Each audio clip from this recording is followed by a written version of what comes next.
It would appear that the United States president has appointed Erika Kirk to the U.S. Air Force leadership.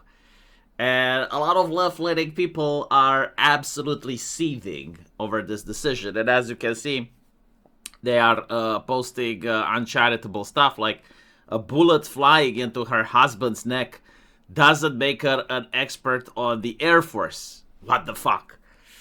And it's not like left-leaning people are genuinely worried if the person placed in a position are capable of doing the job, because we've seen a lot of diversity hirings in the last decade or so, or, you know, people that have nothing to do with the position being placed there, and as long as they fit the right identity or they were pushing the correct political message, the left-leaning people were not only okay with that, but they would also call anyone that complained about it a racist, a misogynist, a pig. But in this situation, I don't see left-leaning people being upset that a woman has been placed in a position of power. Because they could have fooled me, you know, like for the last decade, they constantly complained that there aren't enough women in positions of leadership. And now that we see a lady being nominated as the U.S. Air Force leadership, all the feminists and all the left-leaning people championing girl power are nowhere to be found. But here's another interesting take, and this is what a lot of right-wingers are legitimately concerned. Does she actually have any capabilities of fulfilling the role? Is it an actual pick? Like, can she do the job? Or is this a grift? Because it does look a little bit like a grift, doesn't it? It's very familiar here in Eastern Europe when politicians want something from someone, or they want to reward a close friend, they immediately find them a cushy government job. And so the person with little qualifications, they get into a position where all of a sudden they are showered with perks and benefits and a really comfortable wage and the prestige associated with that position. And in return, they really can't fail. Like, other people do the job for them. The position is not critical enough. And so even if you hire someone incompetent, it doesn't matter. And there are jobs created specifically for those types of people. And this is true in every nation, not just Eastern Europe. The Democrats were professionals at doing it.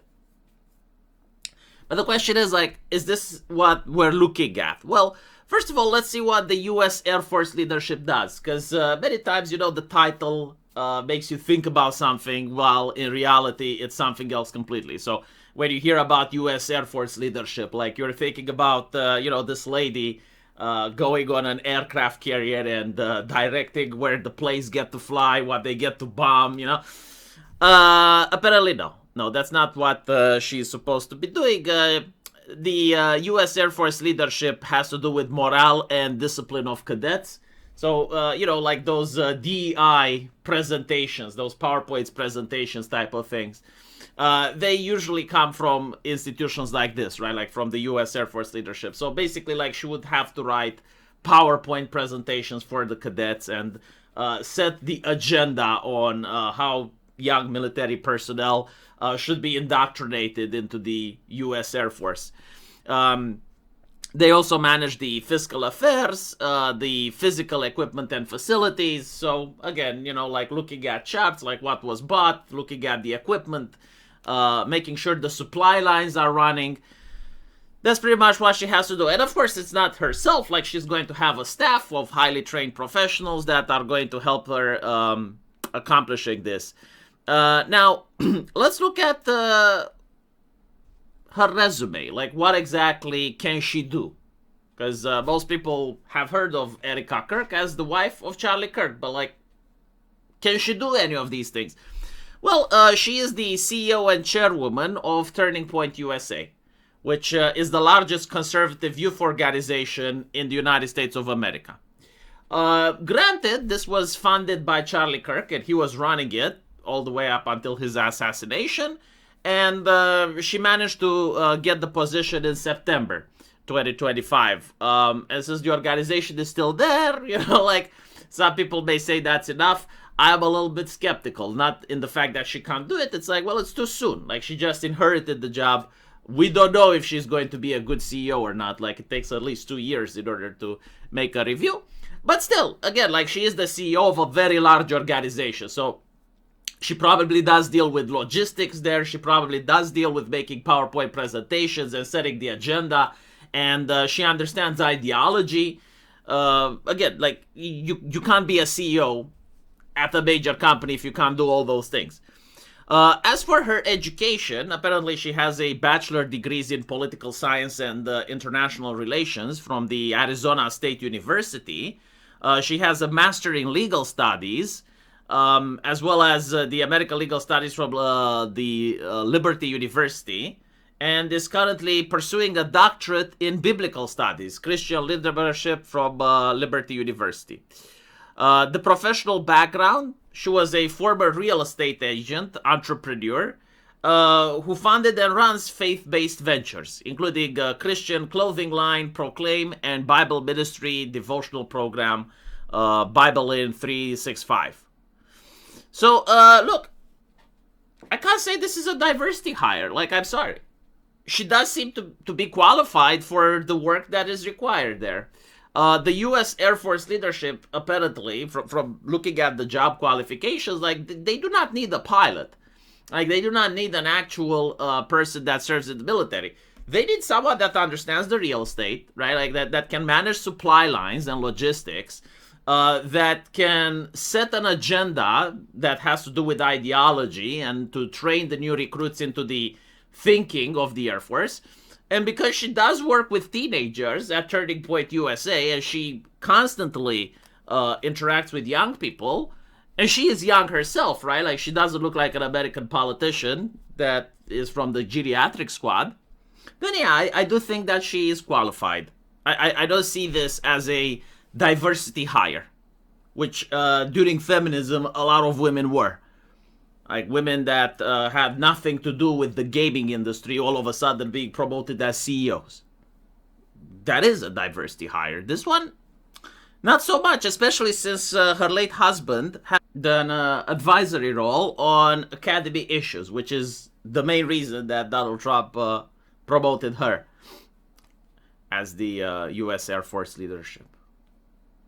So I don't understand where the problem is, right? Like, if you look at other U.S. Air Force leadership appointees, they're not individuals that went into the military. Like, this is not something new.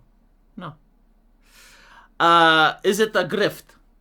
Well, I mean, obviously, politicians want to get votes. So by putting the lady that's the CEO of the largest youth organization in America into the U.S. Air Force leadership, yeah, I do assume that the people that are part of Turning Point USA right now will definitely look at Trump in a positive light because, okay, well, they feel seen, they feel noticed, and so obviously a significant percentage of them may feel enough gratitude so that when the next election comes and Donald Trump indicates on whom people should vote, they're going to listen.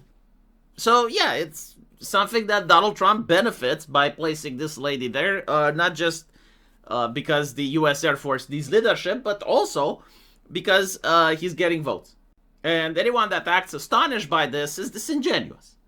Either they're a young teenager that just understand how the world works, or they're a disingenuous prick, probably a leftist, because this is what every single politician does. It's not the Republicans, it's not Trump, it's the Democrats and every other politician from around the world. And it's what other politicians that will come after Trump will also do. Like, naming people in positions of government that bring you back something in return, usually votes, or rewarding the activists and the friends that got you elected, is just how politics is being done. Oh, because we don't like it because it's immoral. That's another conversation. But I don't think like it will ever go away simply because of the nature that networking and relationships work. The only thing that can happen is like some presidents can do it less than others. But still, I find it fascinating that the left that wanted more women in power, they're finally getting what they want. And they're really upset and butthurt about it. Like, I would like to remind people that the left has managed to get a lot of individuals fired, persecuted, mobbed, and bullied online, specifically because they disagreed with women, or they didn't like certain movies that had female actresses in the leadership roles, or because they disagreed with a leftist politician, and that means they must be a misogynist. And so all of a sudden, the exact same group of people is now very concerned that this particular lady is being placed at the height of the U.S. Air Force. Very interesting, isn't it? Hopefully they can explain this to me so I can understand it as well. Let me know what you guys think, though. And as usual, I will see you in the comment section. Take care.